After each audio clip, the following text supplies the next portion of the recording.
In today's video, I'm going to teach you how to fix the Steam won't open issue in Windows. Let's dive right in and get your Steam back up and running smoothly. First, we're going to open the Task Manager. This is a crucial step as sometimes programs are running in the background even when they seem closed, and Steam can often be one of them. To do this, press Ctrl, Shift and ESC on your keyboard simultaneously. Alternatively, you can use Ctrl, Alt and Delete and select Task Manager from the menu that appears. Once you are in the Task Manager, you'll want to ensure you're in the Processes tab. Here you'll see a list of all the processes currently running on your computer. What you're looking for is the Steam process. Take your time to scroll through and locate Steam. If it's running, this might be why you're having trouble opening it again.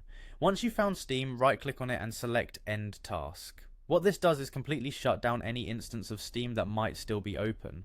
After doing this, you can go ahead and close the Task Manager. Our next step is to go to your Steam app and right click on the icon. This brings up a context menu with several options. From here we're going to select Properties. Once inside the Properties window, navigate to the Compatibility tab. This is a very useful tab where you can resolve several common issues with older programs on newer systems, and sometimes simply enabling administrative privileges may resolve running issues with Steam. In the Compatibility tab, look for a checkbox that says Run this program as an administrator. Go ahead and check that box. Running Steam as an administrator gives it the necessary permissions it might need to operate properly on your system. After selecting this option, we need to apply the changes. So you'll want to click on Apply and then OK to finalize these changes.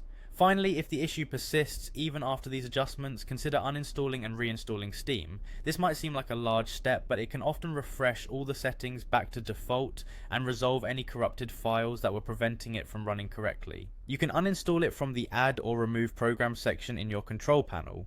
After you've uninstalled it, simply visit the Steam website to download and install a fresh copy of the Steam client.